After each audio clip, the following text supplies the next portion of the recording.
महीने में एक बार जो माहवारी महिलाओं को होती है मेरे भाई, कभी सोचा आपने किस लिए होती है? प्रकृति क्या संदेश इन पुरुषों को देना चाह रही है? मैं प्रमाण आपको दिखा रहा हूं, इतना दुर्लभ प्रमाण है मेरे भाई। प्रमाण के फॉन्ट आपको बताएंगे कि ये कितना दुर्लभ प्रमाण है। शाबाशी का विषय नहीं है ये, कोई आपने पदक कोई तमगा नहीं जीत लिया है जो आप बोलते हो कि हम तो महीने में 4 बार करते हैं, 5 बार करते हैं। जितनी ज्यादा बार महीने में वीर्य का नाश संभोग के द्वारा या वैसे भी वीर्य का नाश करोगे, उतनी ज्यादा धातुएं आपकी खराब हो रही है शरीर की, और ये धातुएं फेल हो जाती है सकारात्मक ऊर्जाएं प्रकट करने में, और सकारात्मक ऊर्जाएं प्रकृति तक पहुंच नहीं पाती, इसलिए असफलता है, इसलिए बीमारी लग रही है, क्योंकि वीर्य कच्चा निरंतर आप निकालते रहते हो। और हस्तमैथुन वालों का क्या पेटेंट डायलॉग है, एक प्रमाण में आपको दिखा रहा हूं मेरे भाई, अभी समझना। हस्तमैथुन वाले बोलते हैं ना कि न जाने कितने बच्चे तो हमने नाली में बहा दिए, न जाने कितने बच्चों को गांठ मार के हमने डस्टबिन में फेंक दिया। अरे वाह, पहले ये प्रमाण देखिए फिर आपसे बात करेंगे मेरे दोस्त।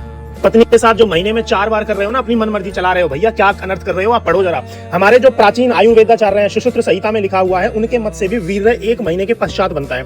इस प्रकार 1 महीने में जो 6 धातुएं होती हैं, उनसे पुष्ट करता हुआ वीर्य, यह रस, पुरुष के शरीर में वीर्य तथा स्त्री के शरीर में रज बन जाता है। 6 धातुएं कौन सी हैं? आपने भोजन किया, भोजन से रस बनेगा, रस से रक्त बनेगा, रक्त से मांस बनेगा, मांस से मेद बनेगा, मेद से अस्थि बनेगी, अस्थि से मज्जा, मज्जा से फिर वीर्य बनता है। ये 7वीं धातु है।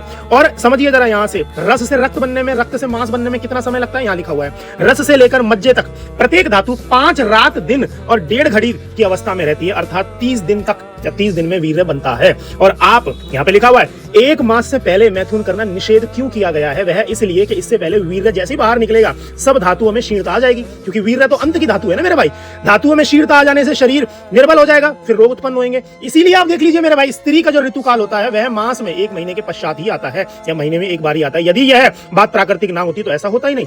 महिला को फिर 1-1 हफ्ते में पीरियड्स आने चाहिए थे, क्योंकि 1-1 हफ्ते में आप महिला के साथ संबंध बना रहे हो। परमात्मा ने स्त्रियों को गर्भ धारण करने के लिए तथा पुरुषों को गर्भ धारण के लिए ही बनाया है। प्रधानतः मैथुन का भी उद्देश्य यही है। साधारणतः पुरुष के वीर्य को पकने में किसी पुरुष को 1 महीने से ज्यादा लगता है, किसी पुरुष को 1 महीने से कम में वीर्य पक जाता है। क्यों? क्योंकि उसकी जो शारीरिक बलाबल है वो इंपॉर्टेंट है, आपका शरीर कितना हष्ट-पुष्ट है। देखा प्रमाण आपने, महीने में 1 बार पीरियड होने का मतलब ये है कि स्त्री अब गर्भ धारण के लिए तैयार हो गई। उस ऋतु काल में, उस रजो दर्शन में, जब उसे संभोग की जरूरत होती है, तब आप शून्य पहुंच जाते हो ही नहीं पाता आपसे। वो बेचारी कुछ कहती नहीं है, क्योंकि प्रेम करती है, वरना अब तक तो तलाक हो जाता मेरे भाई। वीर्य को बचाइए। अब फिर कहता हूं, मरते दम तक कहता रहूंगा, वीर्य को बचाइए। ईश्वर के चरण पकड़िए, भगवान राम के चरण पकड़िए, उन ऊर्जाओं को केंद्रित करिए।